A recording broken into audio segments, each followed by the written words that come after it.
In an affluent suburb of Ohio, where luxury cars glide through manicured streets and stately homes guard their secrets, appearances are everything.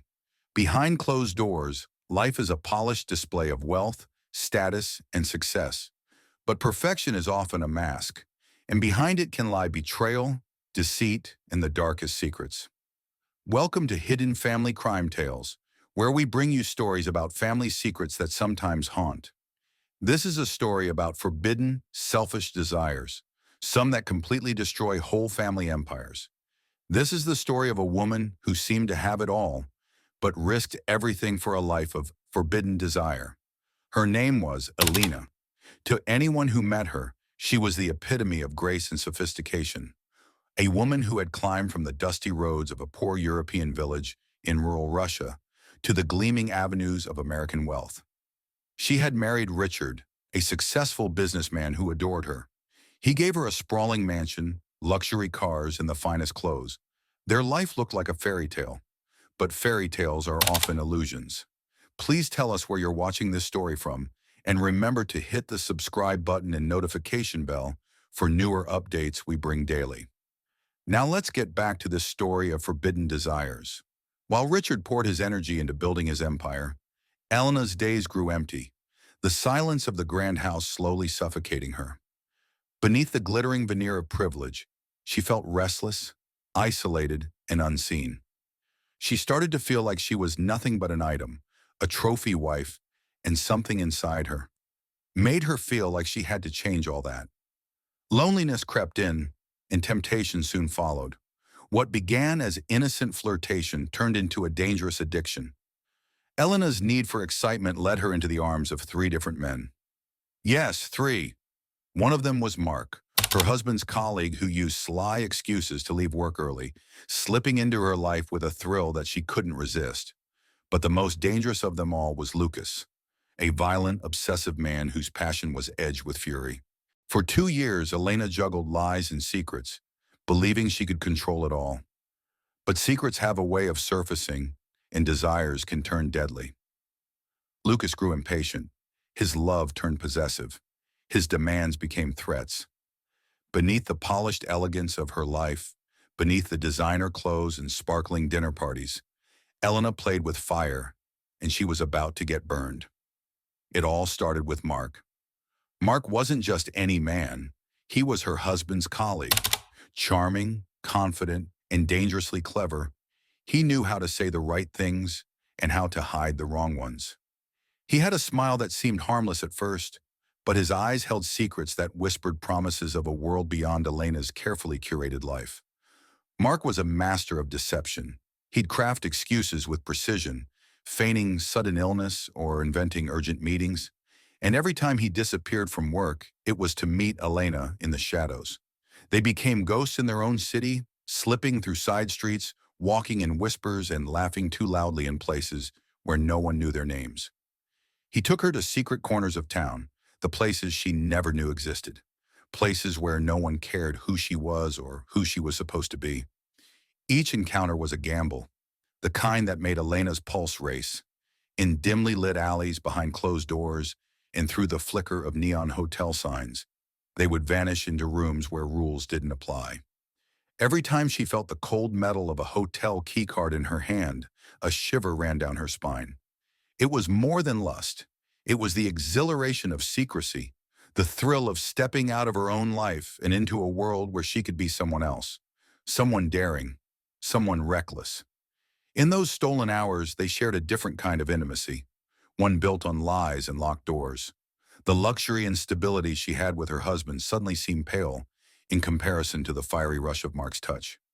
Elena felt like she was drinking from a poisoned chalice. The taste was sweet, but danger lurked in every sip.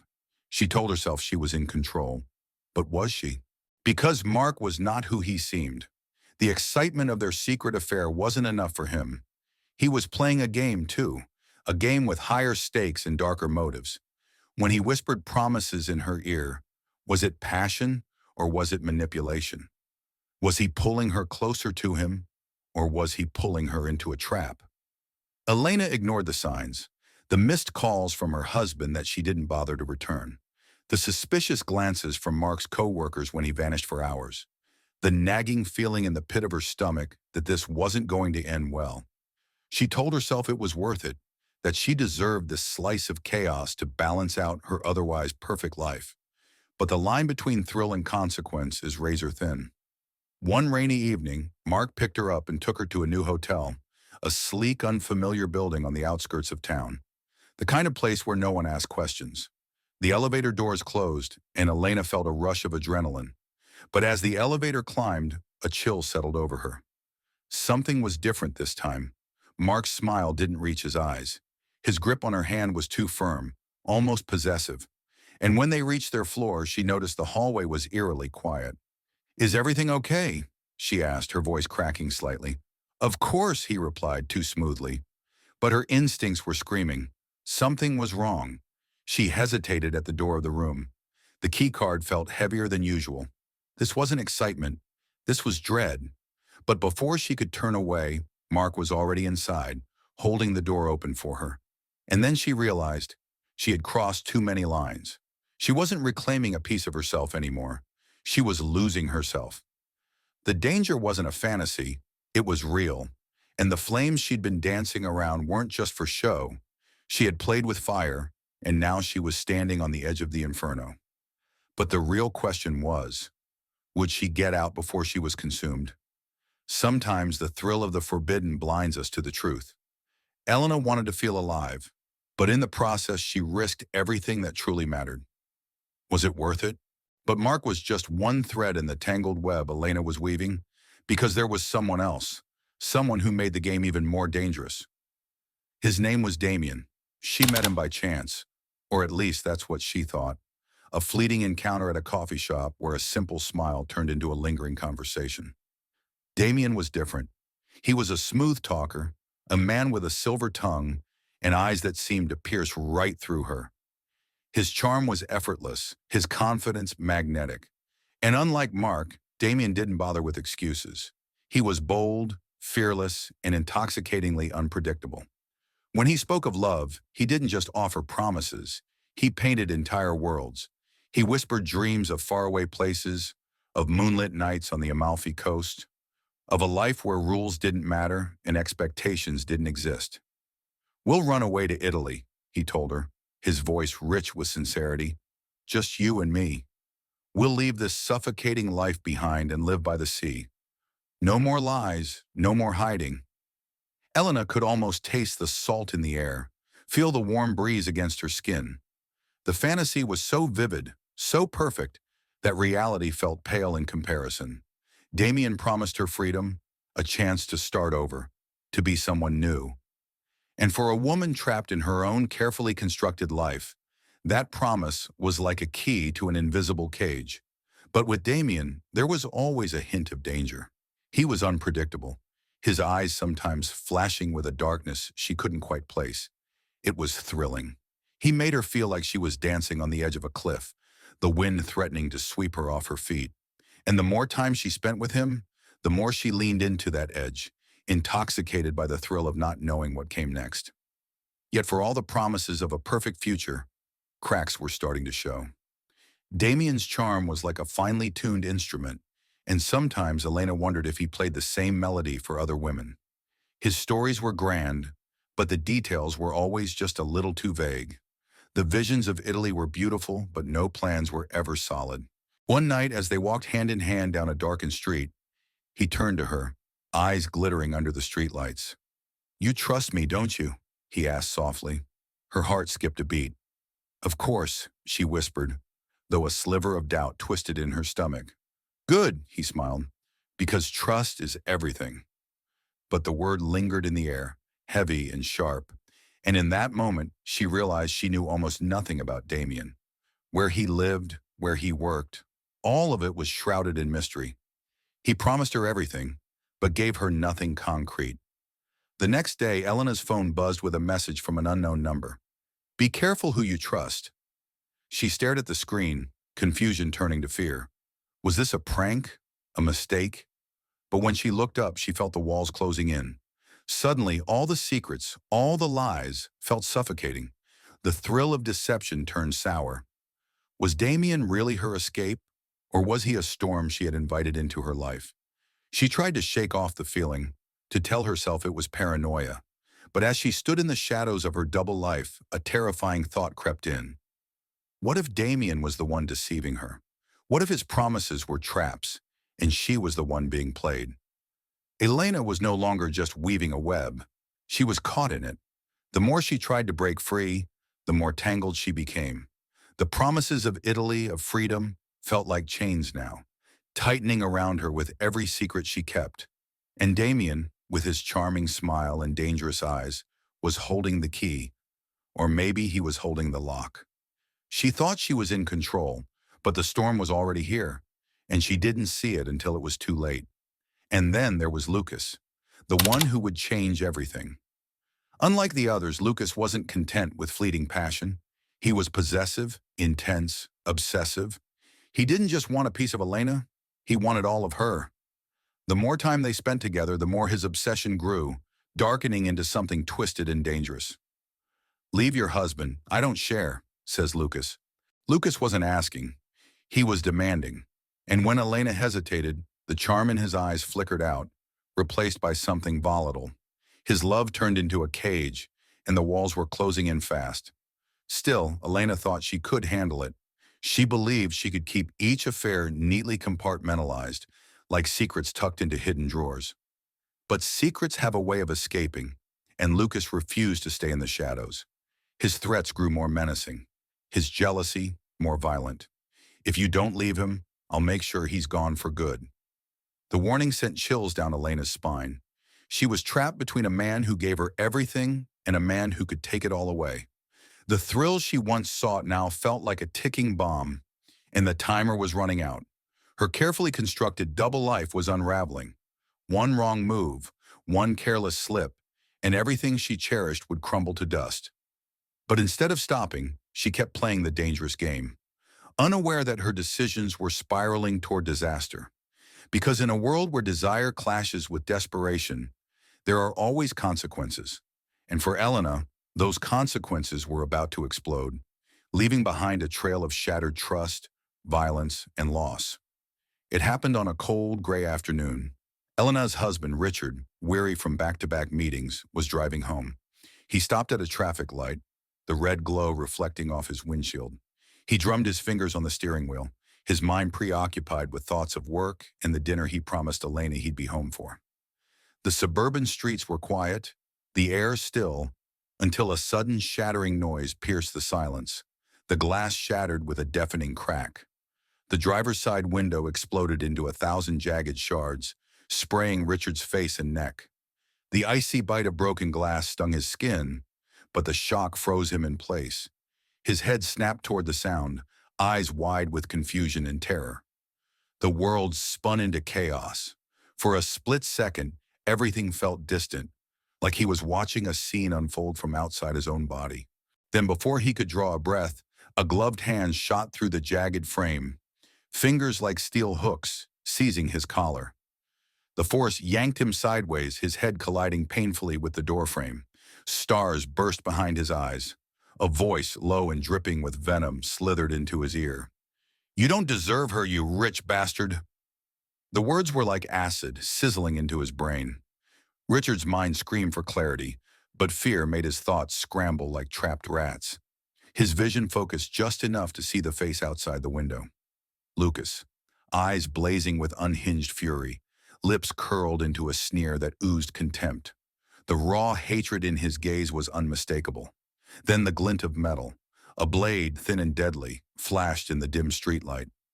Richard's heart seized. A cold spike of terror shot through his veins as the knife pressed against his neck.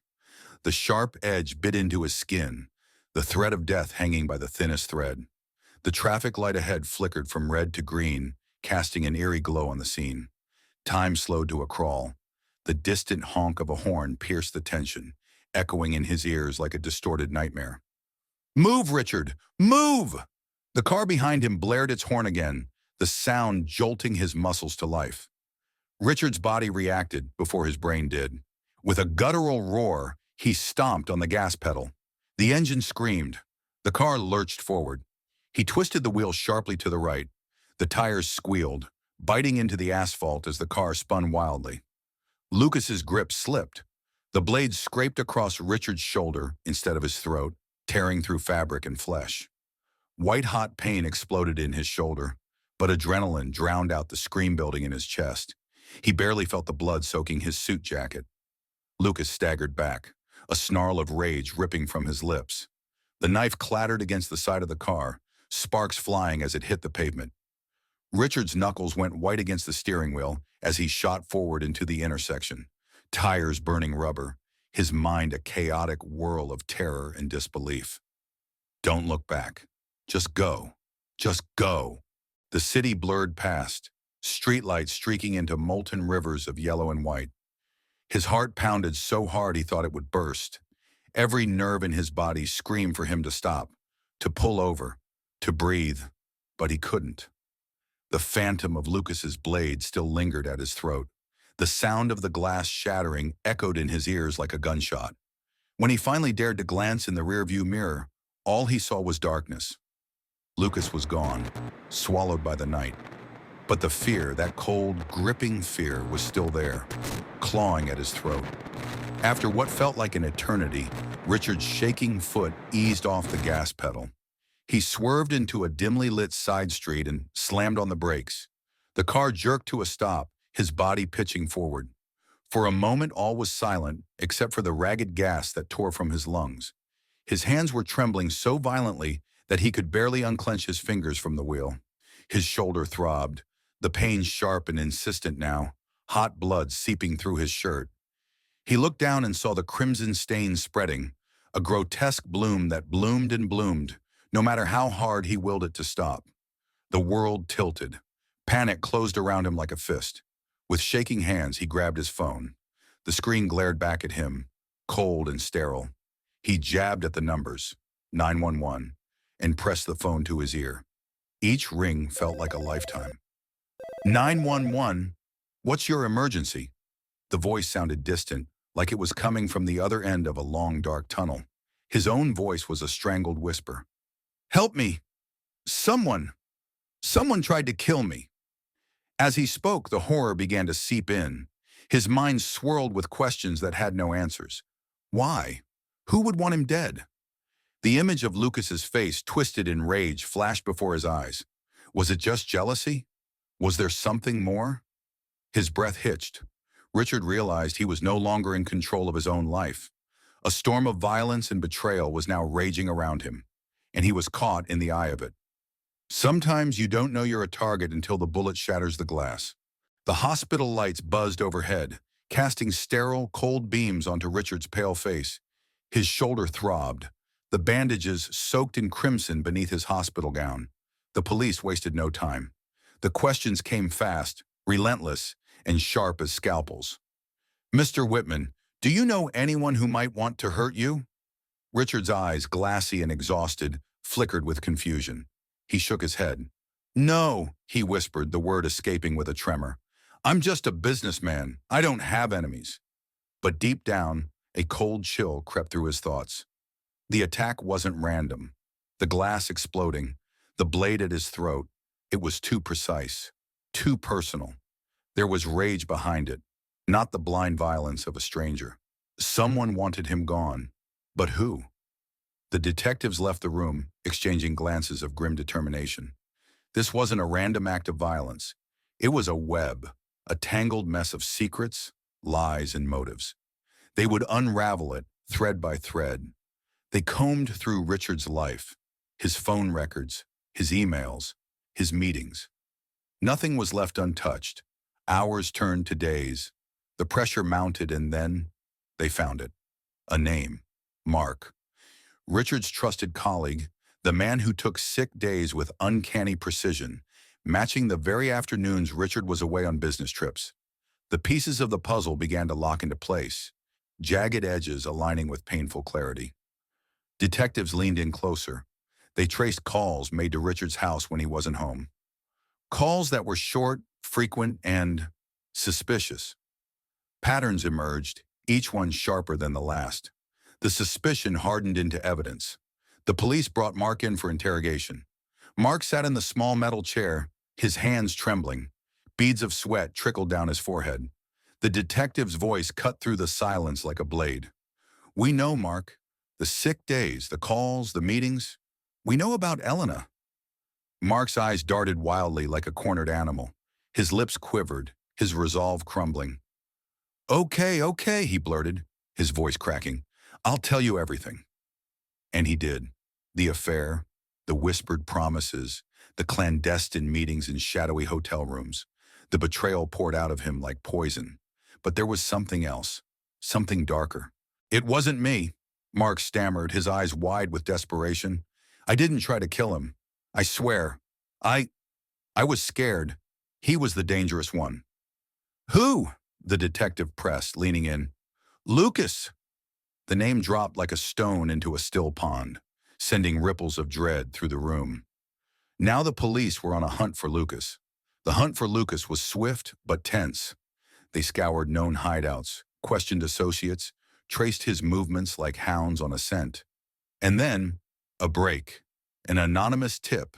A dark alley behind a crumbling warehouse. Lucas stood there, eyes wild and dangerous, a twisted smirk tugging at his lips. The flash of police lights painted him in reds and blues, a living nightmare bathed in color. "Lucas Carter!" an officer barked. "Hands in the air!"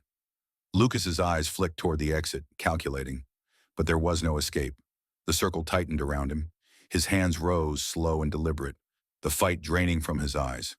As the cuffs clicked around his wrists, his lip curled into a sneer. He was arrested and taken back to the police station, where he would be interrogated. Back at the interrogation room, Lucas was chained to the table, gazing with a simmering inferno. They grilled him for hours, but Lucas didn't crack. He leaned back in his chair, smirking, his eyes glinting with dark amusement. "You think you're clever," he growled. "You think you know the truth?" The detective's jaw tightened. "Why did you go after Richard?" Lucas's smile widened, a dangerous gleam. Then he leaned in, his voice low and venomous. "It wasn't about him," he hissed. "It was her." "Elena?" the detective asked, confusion flickering across his face. Lucas's eyes burned with fury, his voice shaking with rage. "She played us all. She made promises she never intended to keep. She wanted freedom, but she wanted power more. She set the fire, and then watched us all burn." The room fell into a dead silence, the weight of his words sinking in. Lucas's smile twisted. She wanted him dead, and I was the weapon. The detectives exchanged a look, a chilling realization that the web of betrayal was deeper and darker than they ever imagined. Elena's name was no longer just a whisper. It was a roar echoing through every dark corner of the case. In a game of deceit, the most dangerous player is the one you never suspect. The call came at dawn. Elena's phone buzzed insistently on the nightstand, the harsh vibration cutting through the early morning silence. She groggily reached for it, her manicured fingers trembling slightly as she swiped to answer.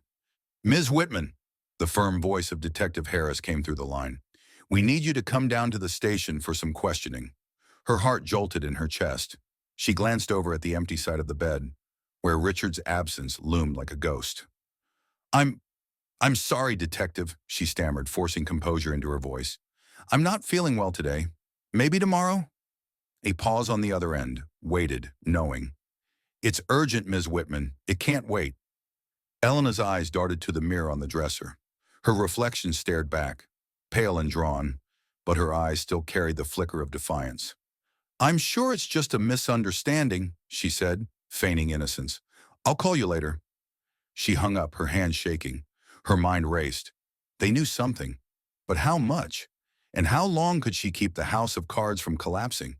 Hours passed, the silence stretching like a noose. Her phone buzzed again. Another call, another message, each one carrying a heavier weight of inevitability. She ignored them, her pulse drumming in her ears. But the reprieve didn't last. A sharp knock at the door. She froze.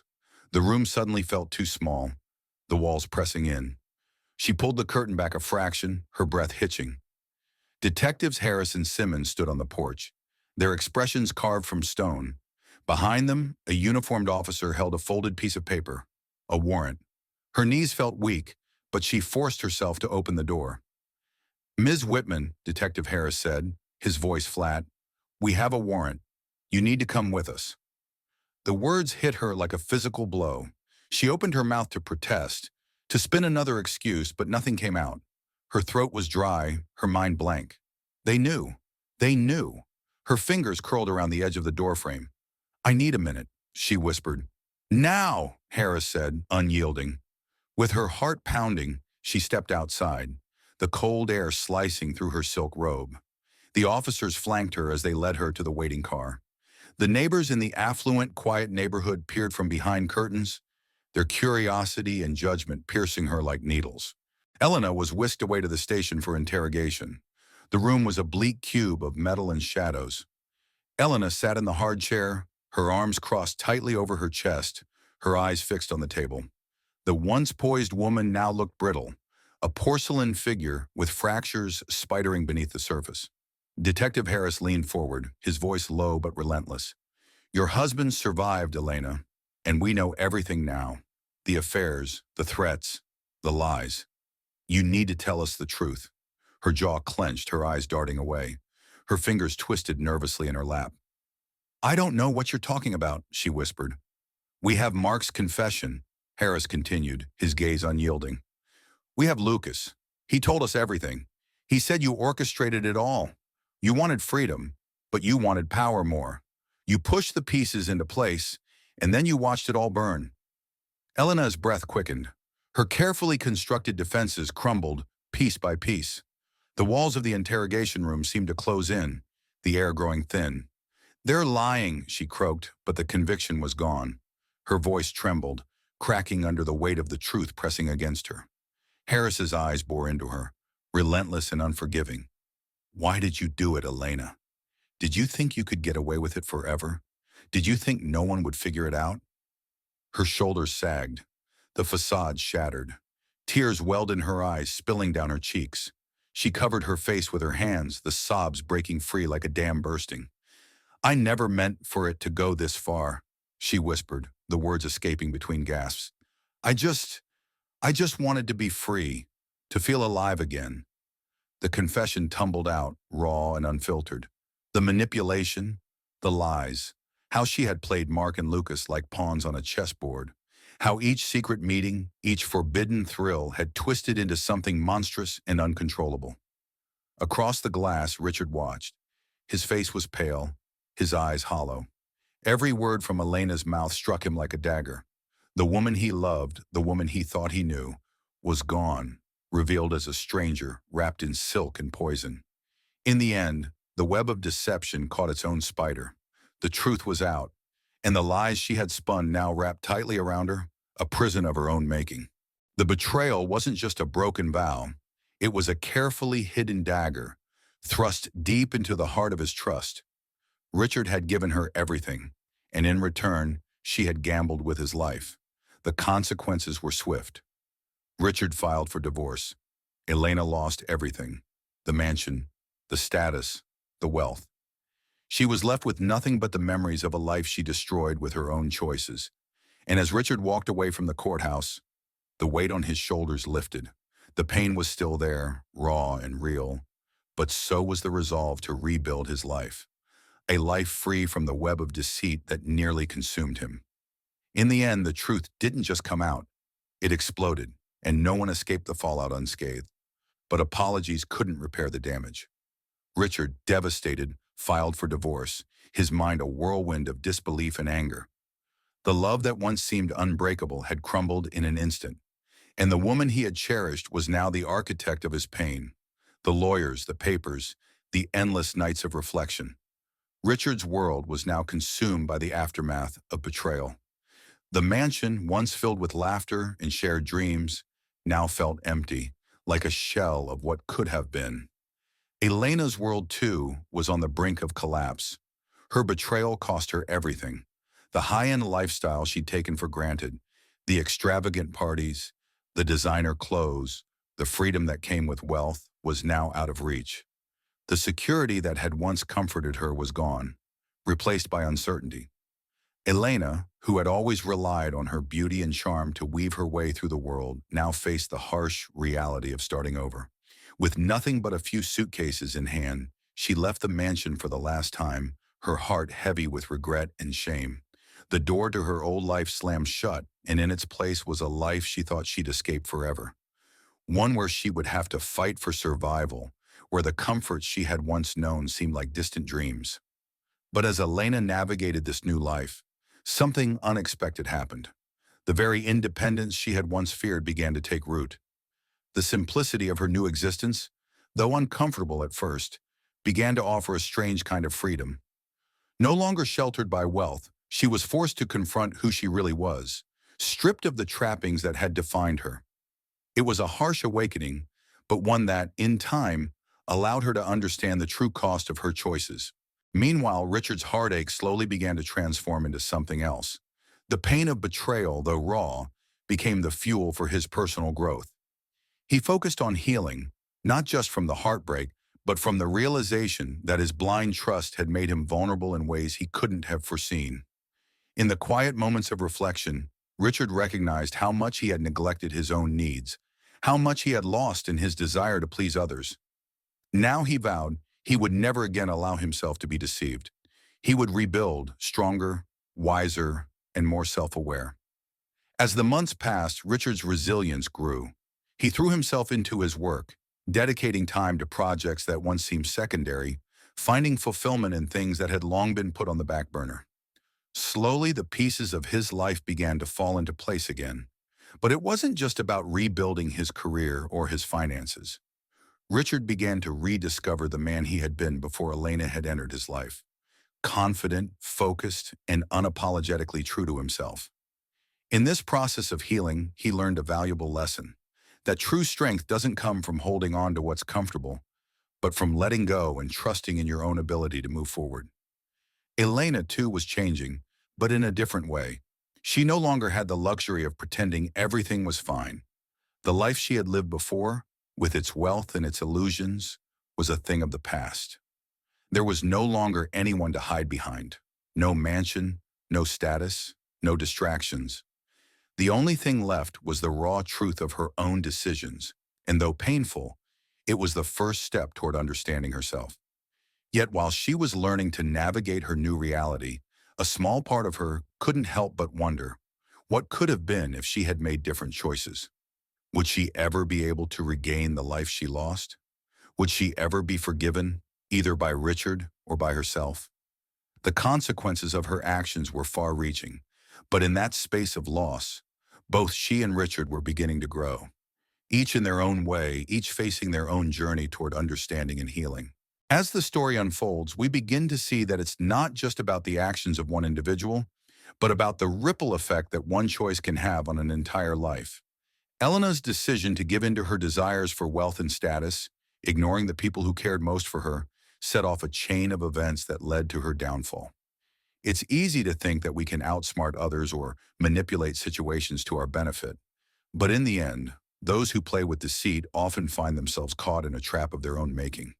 Elena had everything: love, family, security. But her insatiable hunger for more, the desire to win at all costs, blinded her to what truly mattered. When greed takes the wheel, it clouds our judgment. It makes us think that we can control everything, that we can get away with anything. But the truth is, the consequences of such actions are often inevitable. Elena's lies didn't just hurt her marriage. They destroyed her trust with those she loved the most. Think about it. Elena could have chosen to work through her problems, to have an honest conversation with her husband, to make sacrifices together and build a future based on trust. Instead, she tried to cut corners, thinking that wealth could fill the emptiness she felt.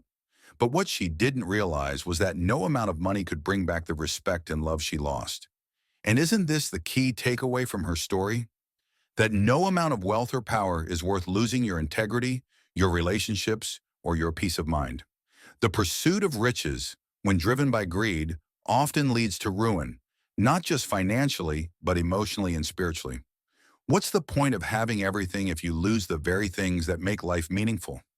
Ultimately, Elena learned this lesson too late, but perhaps you don't have to. Every decision we make shapes our future. The choices you make today, whether in your personal life or in your career, will define your tomorrow.